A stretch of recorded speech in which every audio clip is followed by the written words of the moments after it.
Segundo livro dos Reis, capítulo 8, versículo de número 6. Eu creio que Deus tem uma palavra para o meu coração e para o seu coração nesta noite. Todos encontraram, digam amém. Na minha versão, a edição revista corrigida, diz assim: e o rei perguntou à mulher, e ela lhe contou. Então o rei lhe deu um eunuco, dizendo: faze-lhe restituir tudo quanto era seu e todas as rendas das terras, desde o dia em que deixou a terra até agora. Na edição atualizada está escrito: e o rei interrogou a mulher, e ela lhe contou o caso. Então o rei lhe designou um oficial, ao qual disse, o rei dizendo ao oficial: faze restituir-lhe tudo quanto era seu e todas as rendas das terras, desde o dia em que deixou o país até agora. Diga amém. Repita assim após mim: a sunamita que provocou um grande milagre na sua família. É o tema que Deus colocou no meu coração. A sunamita, uma provocadora de milagres. Nós encontramos nesta passagem bíblica, a começar do verso 1, terminando no último, o verso 6 que nós lemos. Aqui nós encontramos duas personagens. A Bíblia nesse texto fala de Eliseu e fala de uma sunamita. Eliseu, todos nós sabemos que fora aquele homem chamado por Deus para ser o auxiliador de Elias.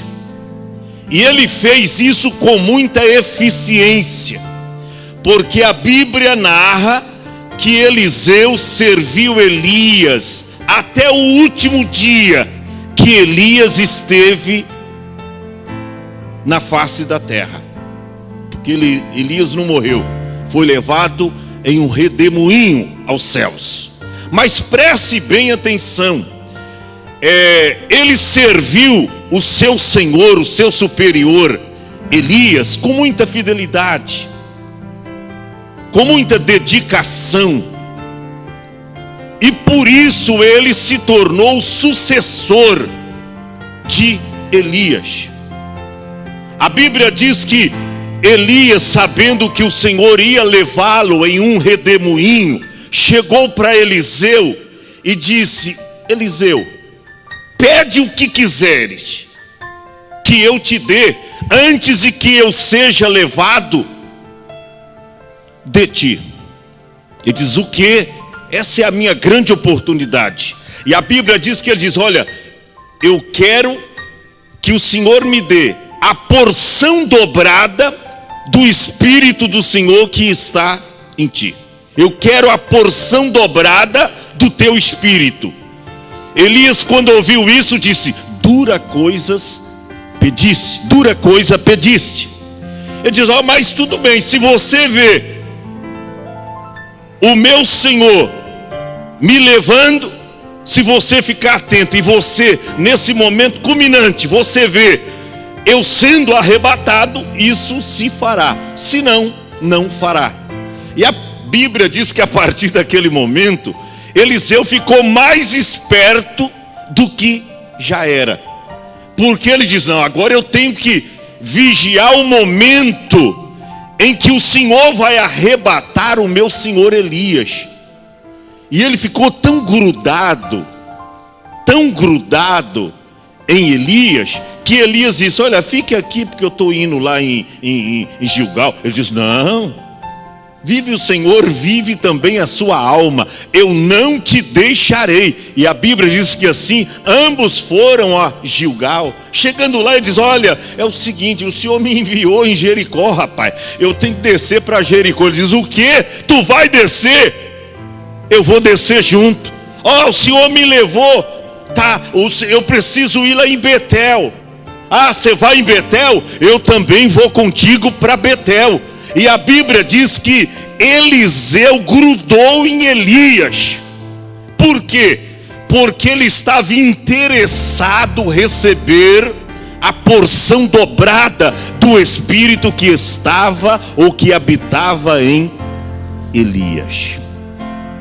Pastor, e ele recebeu, porque a Bíblia diz que chegou o grande dia em que o Senhor havia de arrebatar Elias naquele redemoinho. E quando chegou o momento culminante, a Bíblia diz que Elias foi levado aos céus, e os olhos de Eliseu estavam atentos àquela cena. Eu fico maravilhado pensando como não foi aquele dia. E a primeira prova de que Eliseu havia recebido a porção dobrada do Espírito que estava em Elias, a Bíblia diz que quando ele foi levado aos céus, ele diz: meu Deus, e a minha bênção? E agora? O que será?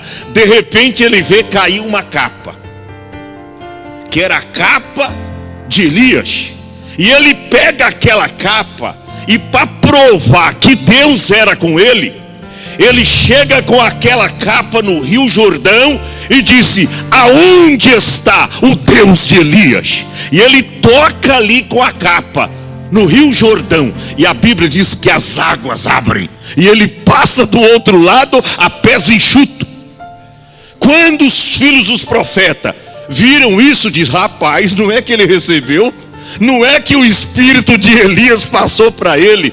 E ó, resumindo, para provar que ele recebeu essa porção dobrada, escute bem isso: Elias, em todo o seu ministério, operou 7 grandes milagres. Quantos milagres? 7. Eliseu, durante todo o seu ministério, operou 14 grandes milagres. Então preste atenção, eu não estou falando aqui de um homem qualquer. Eu estou falando aqui, irmãos, de Eliseu. Eliseu, eu pergunto, quem não gostaria de receber um Eliseu em casa? Quem não gostaria de fazer uma viagem, de viajar com esse profeta do Senhor, que marcou a história do Velho Testamento? Quem não gostaria, irmão, de abrir a porta da sua casa para receber o profeta Eliseu, para um jantar especial com ele, para dormir, para repousar em sua casa? Por que estou dizendo isso? Porque Eliseu aqui representa a pessoa de Deus. Eu vou provar isso para vocês. Ele representa aqui o próprio Deus. Então é deste ou desta personagem que eu estou falando, capítulo 8, Eliseu. Mas eu disse que há uma outra personagem. Quem? A Sunamita. Pastor, mas quem é esta Sunamita? A Sunamita é aquela que semeou na vida do profeta Eliseu. Está lá no capítulo 4, a partir do versículo 8. Quem é esta mulher? Esta mulher é aquela que a Bíblia diz que todas as vezes que Eliseu ia à cidade de Sunem Por isso a palavra sunamita quer dizer os residentes de Sunem. Você vê que o nome desta mulher é oculto, não é apresentado na Bíblia. E como é que ela é tão citada? Até Jesus citou o nome desta mulher. Sabe por quê? Porque para você crescer, para você se levantar na terra, nem o seu nome precisa ser ventilado. Às vezes você pode crescer e dizer, mas quem que é esta pessoa? Eu não sei. Será que veio alguma coisa boa de Nazaré? Porque tem gente que pensa que ele só vai crescer quando o seu nome for ventilado. Nada, irmão. As suas qualidades que devem chegar primeiro. O seu compromisso com Deus, que deve ser autêntico, verdadeiro. Preste bem atenção, até o nome dela aqui é omitido. A Bíblia diz a sunamita. Deixa lá o verso, filho.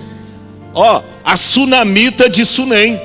Mas a Bíblia diz que todas as vezes que Eliseu ia à cidade de Sunem, ele passava ali e chegava na casa da sunamita. A Bíblia diz que era uma mulher rica. Ela era uma mulher rica. Interessante que ela não diz, a Bíblia não diz que ela era uma mulher cujo marido era rico.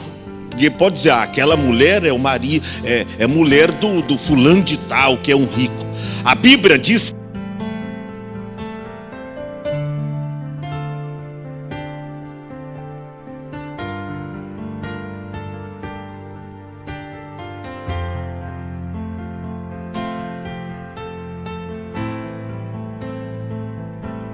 que a mulher era rica, equivale a dizer que ela deve ter recebido essa riqueza por herança. Então ela, não era que o marido era rico, ela era uma mulher rica. Era uma mulher rica. Tem uma tradução que diz uma mulher grave, mas é uma mulher rica, que tinha posses. E a Bíblia diz que todas as vezes que Eliseu passava ali em Sunem, esta mulher convidava ele. Ali diz, reteve a comer pão. Ela convidava, ela abria a porta da sua casa para Eliseu, não somente comer pão, mas ficar ali, dormir ali e ficar o tempo que ele queria ficar. E a Bíblia diz que um certo dia essa sunamita chega para o seu marido e diz, olha, eis que eu tenho observado que este que passa sempre por nós aqui, Eliseu, ela está se referindo, é um santo homem de Deus. Interessante que mulher tem esta qualidade. Ela observa muito mais do que o maridão. O maridão não vê nada. Às vezes a esposa pergunta, você viu, nega? Eu não vi nada. A mulher vê tudo, vê a cor do sapato da irmã. Eu disse que é perigoso ver até a parte de baixo, sabe a blusa, sabe a chapinha que a irmã fez, sabe a cor do sapato, sabe tudo. O homem não enxerga, não vê. Eu não vê não. Você não vê? Não vi. O homem não fica reparando. Mas mulher tem essa particularidade. Felizmente ou infelizmente, né? Porque de repente essa graça é usada para o mal. Mas no tocante aqui, você vê que o maridão não viu nada. Mas foi ela que observou. Ela diz, eis que tenho observado. Então você vê que Eliseu não passou ali apenas uma vez, 2 vezes, 3 vezes. Ele passou ali várias vezes. E ela ficava observando. Aí ela chega para o marido e diz, eis que eu tenho observado que este que passa sempre por nós é um santo homem de Deus. E ela se dispõe, o que me chama a atenção aqui, é semear na vida do profeta. Pastor, ela fez isso? Fez. Porque olha o verso seguinte. Ela chega para o marido e diz: olha, façamo-lhe, pois, um pequeno quarto junto ao muro. Ela semeia. E quem semeia na vida de um homem de Deus, quem semeia na obra de Deus, o Senhor falou aqui da semente, e eu já disse isso aqui, e foi interessante o que o Senhor disse, que cada culto é uma oportunidade que nós temos para semear. Eu guardei isso, expressão muito forte. Cada culto é uma oportunidade que Deus nos dá para semear. O que é que você está semeando para Deus? O que é que você está semeando na obra de Deus? Esta mulher observou que Eliseu era um homem comprometido, compromissado com Deus, e ela disse: olha, sabe o que eu vou fazer? Nós vamos semear na vida do profeta do Senhor.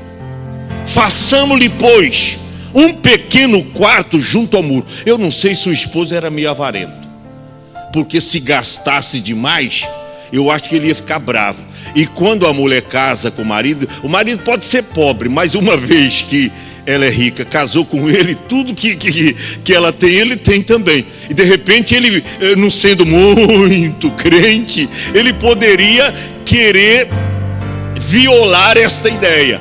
Então ela disse: não, nós vamos aproveitar até a parede do muro. Quando diz ali, façamos um pequeno quarto junto ao muro, equivale dizer, é como eu tenho lá em casa, é um edícula. E edícula se usa a parede do muro, lá da divisa, porque aí você só tem que fazer 3 paredes, fica mais fácil. Por isso que está escrito: façamos um pequeno. Você vê que não era grande, um pequeno quarto, algo simples, principalmente naquela época. E ali ponhamos, primeiro, uma cama, segundo, uma mesa, terceiro, uma cadeira, e quarto, um candeeiro. Se colocasse ali uma geladeira, já seria demais. Se acrescentasse ali uma cômoda ou um estofado, um sofá, já seria demais. Mas ela fez dentro da visão que ela teve de que Eliseu era um profeta de Deus. E ela então começa a semear na vida de Eliseu. Ela começa a semear na vida de Eliseu. A Bíblia diz que Eliseu ficou agradecido pela atitude daquela mulher. Diz o verso seguinte, que todas as vezes que Eliseu passava ali, para lá ele se dirigia a comer o pão. E ele descansava então, está no verso seguinte, acompanha aí, filhos. Vocês agora estão em 2. Ele se dirigia a comer o pão e ele tinha aquele quarto então para se descansar.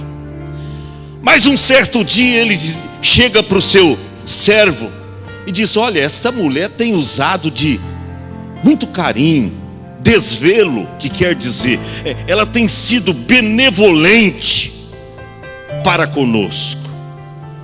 Olha, ela tem me honrado. O que se há de fazer por esta mulher? Agora, é uma pergunta meio estranha, porque, irmão, a mulher era o quê? Rica. Você acha que rico tem falta de alguma coisa? Aparentemente, você olhando assim, uma mulher era rica. Aí Eliseu diz: mas o que há de se fazer por esta mulher? Aí manda Geazi observar bem. E Geazi, como não era muito crente, era um observador mesmo. Tanto é que ele cobiçou até a prata lá do Naamã. Ele ficava atento a tudo. Rapaz, ela não tem filhos. E o marido desta mulher já é decrépito, quer dizer, velho. Ela não tem filho. Então chama a sulamita, disse Eliseu. E a Bíblia diz que Eliseu profetiza para a vida dela. Diz: ó, mulher, a seu tempo você vai abraçar um filho. Ela diz: homem de Deus, não brinca comigo, porque eu não tenho falta de nada. Eu habito no meio do meu povo, eu estou tranquila, sabe? Mas o sonho dela, o sonho de qualquer mãe, principalmente já o esposo velho, ela não tinha nenhum herdeiro. Claro que essa mulher sonhava de abraçar um filho, e era o que mais ela queria. Deus revelou para Eliseu, homem de Deus, que o grande desejo dela era ter um filho. Pois ele vem e profetiza. E sabe o que aconteceu? Olha para cá. A Bíblia diz que no tempo designado ou determinado por Deus, no ano seguinte, como Eliseu lhe dissera, a criança nasceu. E ela teve o prazer de abraçar o seu filho. Mas a história não termina assim, tão simples. Eu disse que a mulher semeou na vida do profeta Eliseu. E quem semeia na obra de Deus, quem semeia na vida do profeta de Deus, a colheita não é de 1 ano, 2 anos, a colheita é permanente. O menino cresce, se torna um adolescente, um dia ele inventa de ir com o pai para a roça. Tá aí, vai acompanhando. Aí dá uma dor de cabeça súbita no menino, o menino começa a passar mal, problema gravíssimo. O pai não detectou isso a momento, mas chamou rapidamente um dos seus servos e disse: ó, leva essa criança, esse menino, para sua mãe, ele está passando mal. Foi o tempo suficiente. Quando levou a criança lá, pum, a criança veio ao óbito. A criança morreu. Oh, irmão, o que me chama a atenção nessa sunamita é a fé desta mulher. E o resultado de você semear na vida do profeta de Deus. Sabe o que a mulher fez? Pegou a criança e colocou no seu quarto, né? Ou deitou lá no estofado da sala. O que a mulher fez com a criança? Quem lê Bíblia sabe do que eu estou falando. Ela colocou a criança no quarto do profeta. Quem havia construído aquele quarto para o profeta? Foi ela. Olha a lei da semeadura. Ela pega a criança e coloca na cama, no quarto que ela tinha construído para o profeta Eliseu. E sabe o que ela faz? Manda um dos servos preparar um cavalo e diz: olha, eu vou atrás do homem de Deus. E ela monta naquele cavalo e ela vai. Eliseu não estava ali a alguns quilômetros, não, estava longe. Era um dia de sábado. E de repente está Geazi e Eliseu, e longe, ao longe ele vê um cavalo. E ele observa bem e diz: olha, é a sunamita. Mas o que ela vem fazer hoje aqui? Nos procurar? Não é sábado, não é lua nova, não é sábado, o que ela... Aí Eliseu, preocupado, diz: olha, vai até ela e pergunte para ela: vai bem contigo? Vai bem com teu filho? Vai bem com seu marido? E o servo corre até lá e chega para ela e diz: ó, o meu senhor Eliseu mandou perguntar: vai bem contigo? Ela diz: vai tudo bem. Vai bem com o teu marido? Vai tudo bem. Vai bem com o teu filho? E ela disse: não vai bem não. Porque tem crente que é assim, irmão. Só basta você. E aí, irmão, como é que tá? Irmão, a coisa tá feia, a coisa tá preta, viu, irmão? A coisa tá difícil. E ele já abre o bocão para murmurar. Irmão, a criança havia morrido, mas quando o servo perguntou para ela, a mando de Eliseu, vai bem com teu filho? Qual foi a resposta dela? Ela disse, vai bem, porque esse é o crente que crê em Deus piamente. Esse é o crente que crê que ainda que Deus ressuscite, ainda que Deus mate, Deus é poderoso para ressuscitar. Vai bem com teu filho? Ela disse vai, porque tem crente, irmão, que você chega para ele e diz, irmão, e aí, como é que vai? Irmão, para ser sincero, a coisa não está bem não. E eu já disse aqui, eu já fiz isso lá em Itanhaém. Se eu chegar para você e perguntar, como é que vai as coisas, como é que estão as coisas, e você titubear na fé, e dizer, pastor, a coisa não está boa não, eu vou orar por você na hora. Eu falei isso lá no Belas Artes, quando eu era pastor lá. E aí, uma segunda-feira, eu era diretor da Rádio Anchieta. E eu com cheque, eu fui lá no Banco do Brasil. Quem conhece Itanhaém e sabe como é a segundas-feira no Banco do Brasil, sabe muito bem do que eu estou falando. Aí eu chego lá no Banco do Brasil, peguei uma fila tremenda. Aí de repente eu olho assim, quem eu vejo? Um irmãozinho. Fazia uns 15 dias que ele não vinha no culto. Aí eu cheguei para ele e disse, e aí meu irmão, o que está acontecendo? Tu está sumido, rapaz. O que está acontecendo? Está tudo bem contigo? Eu disse, pastor, para ser sincero, a coisa não está boa não. Eu disse, não está boa? Dobra o seu joelho aí, que eu vou orar por você agora. Mas eu disse isto assim, ele achou que eu estava brincando. Eu peguei assim, fui descendo ele assim, irmão, e forçando ele, consegui colocar ele de joelho. De repente eu olhei, todo mundo na fila estava olhando para mim. Aí eu fiz uma oração de mais ou menos uns 60 segundos. Eu orei, Senhor, abençoa esse irmão, muda a vida dele, transforma. Ó Senhor, ele está meio ausente dos cultos, tem misericórdia. Fiz uma oração rápida, peguei, levantei ele assim, e perguntei para ele, e aí, irmão, tá tudo bem agora? Ô pastor, ele todo suado já. Oração de 60 segundos, ele já suou todo.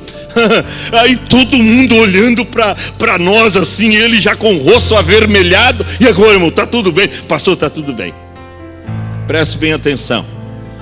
Passado uma semana, eu estava lá fazendo umas visitas no bairro lá do Belas Artes. Aí subitamente numa esquina eu olhei assim, estava de carro, olhei, quem eu vejo? Aquele irmão. Aí eu só baixei o vidro do carro e dei um brado e perguntei, e aí, irmão, como é que está?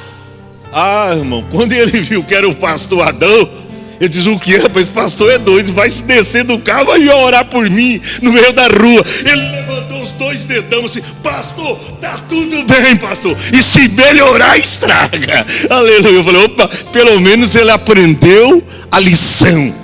Oh, irmão, ainda que o vento esteja soprando o contrário na sua vida, você tem que crer que isso que você está passando é momentâneo, é transitório, é passageiro. Esta tua luta vai passar, irmã Cida, esta tua luta vai passar, meu irmão, isto vai passar. A luta vem e passa. Vai tudo bem com teu filho? Vai. Ela chega para o homem de Deus e diz, eu te pedi alguma coisa, homem de Deus? Não. Eliseu entendeu que a criança já era morta. Chama Geazi e diz, olha, pega o meu bordão, vai, coloca lá, entra em cima da criança tal. E ele pega o bordão e sai, vai lá e tal, e chega. E Eliseu fica na expectativa, e a mulher também, ó, bordão do homem de Deus. Mas tem uma coisa, irmão, bordão do homem de Deus só funciona na mão do homem de Deus. Aleluia. Não adianta você querer a fé do Davi Miranda, não adianta você pedir a fé do bispo fulano de tal. Você tem que ter a sua própria fé, a sua intimidade com Deus. Não adianta. Ele foi e voltou e disse, criança está morta mesmo e já está gelada. A Bíblia diz que Eliseu chega lá, se deita em cima da criança, coloca a sua boca na boca da criança, suas mãos nas mãos da criança e deita, tal, e ora ao Senhor, e a criança ressuscita. A criança ressuscitou, reviveu. Preste bem atenção. Olha, foi no quarto que a mulher construiu para o homem de Deus. Foi na cama que ela colocou a criança, a cama que ela tinha preparado para o homem de Deus. Preste bem atenção, aí está o verso 34, acontece o milagre. Pastor, mas termina aí a semeadura desta mulher? Nananina, não. Vamos para o capítulo 8. A Bíblia diz que Deus revela para Eliseu uma grande crise estava se aproximando. E não era uma crise de 1 ano, 2 anos, 3 anos. Era uma crise de 7 anos de sequidão, sem chuva, sem orvalho. Era uma crise ferrenha em todo o Israel. E eu acredito o seguinte, que Eliseu disse: olha, Geazi, eu estou me lembrando de uma mulher que semeou. Eu creio nas histórias, irmão. Isso é algo meu, não está escrito, mas o Espírito Santo nos revela até aquilo que não está escrito, e eu vou te provar aqui. Acredito que Eliseu diz: olha, Deus me revelou 7 anos de sequidão e de fome, e eu estou me lembrando de uma mulher que semeou na minha vida, que acreditou no meu chamado. Eu não queria ouvir isto, mas por várias vezes ela disse: este é um homem de Deus. Então, Geazi, chama esta mulher, que eu tenho uma palavra de Deus para ela. Oh, meu irmão, a Bíblia diz, verso 1 do capítulo 8: e falou Eliseu àquela mulher cujo filho vivificara. Ou seja, o filho que estava morto reviveu, foi fruto da semeadura da sunamita. Passaram-se aqui alguns anos. Deus revela para Eliseu que uma grande fome se aproximava da terra. Agora ele chama aquela sunamita, dizendo: levanta-te, vai-te daqui, tu e a tua casa, e peregrina onde puderes peregrinar, porque o Senhor chamou a fome, a qual também virá à terra por 7 anos. Olha a colheita. A mulher tinha semeado na vida do homem de Deus. A princípio, recebeu a profecia de que ela seria mãe. Depois de algum tempo, a criança morre. Eliseu vai lá e ressuscita a criança. Parou a colheita? Não. Deus revela para Eliseu que vem uma crise de fome na terra. Deus chamou a fome. Aí ele lembra do nome da mulher e chama a mulher e disse: olha, você pega a sua família e vai depressa daqui e peregrina onde você puder peregrinar. O que me chama a atenção aqui, irmão, é a obediência da sunamita, que provocou o seu milagre de restituição. Porque ela poderia ter questionado: peraí, Eliseu, eu tenho aqui as minhas terras, eu sou uma mulher rica, ainda que venha fome. Os irmãos sabem que os ricos são de vidas abastadas, ou seja, o dinheiro dura mais, a rendabilidade da terra, tudo quanto eles têm. Ela não questionou. Ela poderia ter questionado com o homem: peraí, Eliseu, você pensa que é fácil assim eu pegar o meu marido, a minha família e ir embora, deixar tudo quanto eu tenho? Eu pergunto para você, se você recebesse uma ordem dessa, de deixar tudo agora, tudo, Ah, mas vai deixar? Não, deixa tudo. Escapa-te por tua vida. Deixa tudo. Você deixaria? Se o teu pastor chegasse para você profetizando algo que iria acontecer, você deixaria tudo? Pois é exatamente isso que aconteceu. Quando Eliseu termina de profetizar, imediatamente essa mulher tomou uma decisão. Olha o versículo de número 2. A mulher, pois, se levantou e fez ao contrário o que o homem de Deus disse. Fez conforme a palavra do homem de Deus. Sabe por que tem muita gente sofrendo? E algumas estão até debaixo do juízo de Deus. A coisa não flui, não prospera, não cresce. Porque você se gruda, se apega com uma coisa e não quer soltar. Sabe que tem gente que se gruda numa pessoa e não quer soltar. E às vezes tem coisa que está atrapalhando a sua vida. Deus quer ver a sua liberalidade, porque tem gente que se firma no homem, se apega no homem. Aí Deus te tira algum tempo de alguma região, de algum lugar, para você aprender a andar sozinho. Depender não dos homens, mas de Deus. Você vê a pronta obediência desta mulher sunamita. Porque Eliseu diz: olha, você sai daqui depressa, porque o Senhor chamou a fome, e você vai peregrinar aonde você puder, mas não fica aqui não, porque durante 7 anos haverá fome. E ela faz conforme a palavra do homem de Deus, e diz: foi com a sua família, não deixou nada, não deixou ninguém para trás, e foi peregrinar aonde, irmão? Na terra de quem? Na terra de quem? Dos filisteus. Pastor, por que o senhor está assim maravilhado? Sabe por que eu estou maravilhado? Porque, meu Deus, se na terra de Israel essa mulher rica ia padecer fome ou ia viver em crise, imagine na terra dos piores inimigos do povo de Deus, que era os filisteus. Olha para cá, os filisteus eram os inimigos número 1 do povo de Deus.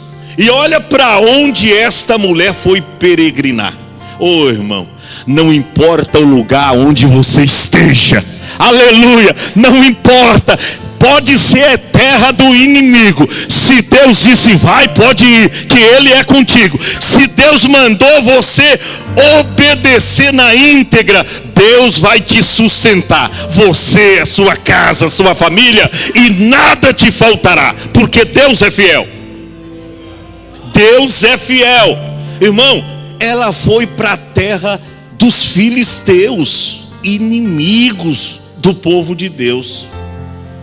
E lá esteve ela por 7 anos. Mas olha o verso seguinte. E sucedeu que ao cabo, verso de número 3, dos 7 anos, passou os 7 anos. O que me chama a atenção, ele profetizou que Deus tinha chamado a fome, quanto tempo? 7 anos.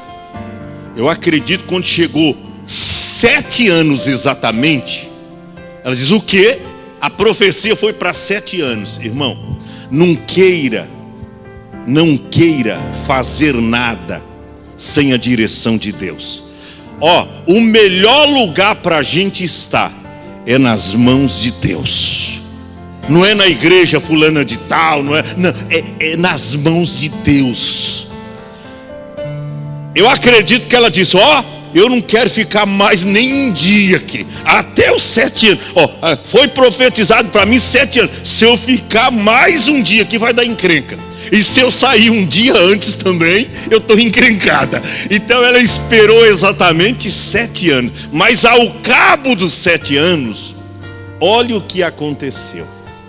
A Bíblia diz que ela veio, está escrito, voltou da terra dos filisteus E ela saiu a clamar ao rei pela sua casa e pelas suas terras. Uma outra coisa me chama a atenção aqui. Quem profetizou para ela? Foi o rei ou foi o profeta? Foi o profeta. E por que ela vai ao rei? Porque tem gente, irmão, que é esclarecida. Porque tem gente que quer jogar tudo em cima da cara do profeta. Tá vendo, profeta? Você profetizou e agora? O que vai ser das minhas terras? Ela cria piamente que mesmo sendo Eliseu que havia profetizado, mas não era ele que lhe daria a restituição. Ela vai na direção certa. Não é porque Deus usou o pastor para falar com você que é o pastor que vai trazer o milagre e a bênção de Deus para você. O que traz a bênção de Deus para você é a tua obediência, é o teu sacrifício, é a tua fé. Ela sabia que Eliseu era um homem de Deus, mas ela não vai atrás ao cabo dos 7 anos. Ela vai até o rei. E olha como Deus trabalha. Eu tenho que correr. Olha como Deus trabalha, como Deus é maravilhoso. A Bíblia diz, olha o que diz o verso de número 4. Ora, o rei falava a Geazi, moço de Eliseu, dizendo: conta-me, peço-te, todas as grandes obras que Eliseu tem feito. Olha como Deus trabalha. Alguém que não acredita em Deus pode até dizer: ah, pastor, isso é mera coincidência. É coincidência. Depois de 7 anos, o servo Geazi, moço de Eliseu, está exatamente no palácio, depois dos 7 anos.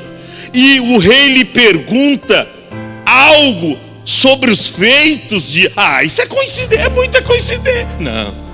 Olha para cá, na obra de Deus não existe coincidência. Na obra de Deus existe propósito. Não é coincidência você hoje, a partir de hoje, está fazendo parte desse ministério. Não é coincidência que Deus te trouxe para cá, não. É um tempo novo para a sua vida. É um tempo de refrigério. É um tempo de milagres. Na obra de Deus não existe coincidência. Existe propósito. Existe propósito. Irmão, terminou os 7 anos. A mulher vai até o rei reivindicar a sua casa e as suas terras. Naquele exato momento, quem está lá no palácio? Geazi, moço de Eliseu. E o rei indaga: olha, eu queria saber, conta aí para mim os feitos, os grandes prodígios que operou Eliseu. Verso de número 5, quer ver? Olha aí. E sucedeu que, contando ele quem? Geazi, ao rei, como vivificara um morto, eis que a mulher cujo filho vivificara clamou ao rei pela sua casa e pelas suas terras. Exatamente na hora que Geazi estava contando ao rei os prodígios, os milagres de Eliseu, e ele vinha falando exatamente de um filho, de um morto que Eliseu ressuscitara. Exatamente, chega a mulher. De repente vem um servo lá, parece que eu estou vivendo essa realidade. Vem um servo lá e diz: ô rei, desculpa isso, eu sei que o senhor está conversando com o moço aí, mas tem uma mulher aí, rapaz. Ela está na porta do palácio. E ela quer falar com o senhor mesmo, imediatamente. Aí o rei deixa a mulher entrar. Quando a mulher aparece na porta, Geazi olha para a mulher e diz: ei, meu senhor, é esta mulher aí, e esse garoto que está aí ao lado dela, esse moço aí, é o filho que Eliseu ressuscitara. Está escrito aí, irmão. Eis que a mulher cujo filho ressuscitara veio clamar ao rei pela sua casa e pela sua terra. Então disse Geazi ao rei: meu senhor, esta é a mulher, e este é o seu filho, a quem Eliseu ressuscitou. Olha o verso seguinte, isso aqui me deixa maravilhado. Verso de número 6. E o rei perguntou à mulher. Primeiro ele quis ouvir da boca dela se era verdade a história que Geazi estava contando. Perguntou, ali diz, interrogou a mulher, e ela lhe contou tudinho. Aleluia. Ela lhe contou a história, ela lhe contou o caso. E qual foi a sua determinação? Então o rei lhe designou um oficial. Na minha tradução diz um eunuco. O oficial mais chegado do rei, de maior confiança do rei, eram os eunucos. Ao qual ele disse: faze-lhe restituir tudo quanto era seu, e todas as rendas das terras, desde o dia em que deixou o país. Na minha tradução diz, desde o dia em que deixou a terra até agora. Ou seja, ela recebeu com juros e correção monetárias. Aleluia. Ou seja, houve restituição para ela. Eu quero te dizer, quem sabe você adentrou aqui preocupado, porque olha, o diabo só tem tirado de você, o diabo só tem tirado de você, e você está preocupado. Fica tranquilo, porque se você é fiel, e se você é um semeador na obra de Deus, tudo que o diabo tirou, Deus vai lhe dar em dobro. Deus te dará em dobro tudo quanto o diabo tirou. Diz a Bíblia, irmão, que esta foi a ordem do rei. Olha, faze-lhe restituir tudo quanto era seu. Ou seja, se alguém se apropriou de alguma herdade, de alguma coisa dela, tudo seria restituído. E até os juros, ou seja, tudo que a terra produziu ou não produziu naquele tempo, dê tudo para ela. Sabe por quê? Porque com Deus haverá restituição. Quando há fidelidade e compromisso com Deus, há restituição. Você lembra de Jó? Está lá no capítulo 1. Jó era um homem fiel. De repente, Deus o coloca na prova. E aí Jó perde todos os seus bens, seu gado, suas ovelhas. Perde os seus filhos. E perde até a sua saúde. Fica leproso. A Bíblia diz que ele... Agora, o que lhe sobrou foi apenas um caco de telha. Diz assim, um caco de telha. Um pedaço de telha. Ele senta nas cinzas e começa a raspar as suas feridas com o pedaço de telha, o caco de telha. Só lhe sobrou isso. Acredito que Satanás olha assim e diz: olha, quero ver se Jó é fiel. Está vendo? Deus tirou tudo dele. E agora? E agora? De repente vem lá a esposa, a mulher de Jó. Olha para ele com os olhos e apóstata, e eu provo isso. Ela já havia se apostatado do seu Deus, porque ela chega para ele e diz: ô Jó, aonde está o nosso Deus? Não. Ela diz: aonde está o teu Deus? Em outras palavras, porque meu ele não é mais, porque se ele fosse meu Deus, ele não tiraria os meus 10 filhos, não tiraria toda a nossa riqueza. Ela já tinha se tornado apóstata da fé. Ela diz: aonde está o teu Deus? Aquele que você fala nele todos os dias. Jó, nossos filhos morreram e todas as nossas criações estão mortas, e você fica aí assentado no meio das cinzas, raspando as suas feridas com um pedaço de telha. Faz o seguinte, Jó: amaldiçoe o seu Deus e morre. Morra, homem, você é imprestável. Mas Jó era um homem de fé, e ele cria no Deus da restituição, porque ele levanta a cabeça, olha firmemente para sua esposa, não com um olhar de desdém, porque era um momento de fraqueza, mas era um momento momentâneo, era uma coisa momentânea. Ele olha para ela e diz: mulher, como fala, ou como falas qualquer doida, assim falas tu. receberíamos o bem de Deus e não receberíamos o mal? O Senhor deu, o Senhor o tomou. Bendito seja o nome do Senhor. Aleluia. Mulher, eu sei que o meu Redentor vive e que por fim ele se levantará e ele me dará a vitória. Pastor, mas veio a vitória em dobro para Jó? Veio. Jó 42:10. A Bíblia diz que Deus virou o cativeiro de Jó quando ele blasfemava, quando ele orava: Jesus, me tira dessa tristeza, eu perdi meus filhos, meus bens, a minha esposa se tornou apóstata, Senhor, tem misericórdia. Não, Deus virou o cativeiro de Jó. Ele nem estava preocupado com ele, porque essa mulher deixou o país dela, a casa dela, a terra dela e obedeceu, porque ela cria no Deus da ressurreição. Porque Jó não ficou preocupado, e nesse momento aí ele não orava por ele mesmo, porque ele era a vítima da vez, ele era a bola da vez. Irmão, olha o jeito que estava Jó, sentado nas cinzas, mas ele não estava preocupado com ele mesmo. Deus virou o cativeiro de Jó quando ele orava pelos seus amigos. E sabe o que Deus fez? Está escrito aí que Deus lhe deu, Deus lhe concedeu tudo em dobro. Deu riqueza em dobro, deu bens em dobro do que antes ele havia possuído, e deu mais 10 filhos com as filhas.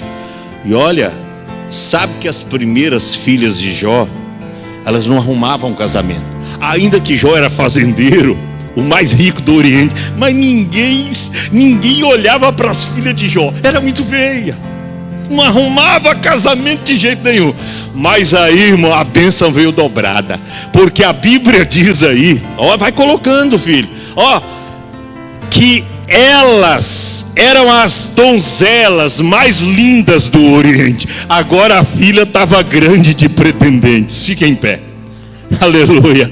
Agora tinha muita gente, irmão, querendo casar. Ali diz que, olha, nem toda a terra não se acharam mulheres, donzelas bonitas como as filhas de Jó. Agora a fila pedindo elas em casamento era muito grande. Diga assim: eu creio no Deus da restituição. Cadê os adoradores aqui? Eu quero chamar você que adentrou aqui nesta noite e que talvez o diabo lhe tirou muitas coisas. Pastor, o que é que o diabo pode tirar de nós? A família. O diabo tira a família? Tira. Às vezes tira a esposa para um lado, o esposo para outro, tira os filhos, leva os filhos para drogas, leva a filha para prostituição, leva a pessoa que era uma pessoa que estava crescendo, progredindo na terra, prosperando, de repente perde todos os bens, perde tudo e entra em desespero. Mas eu creio no Deus da restituição, que tudo aquilo que o diabo tirou de você, Deus pode restituir.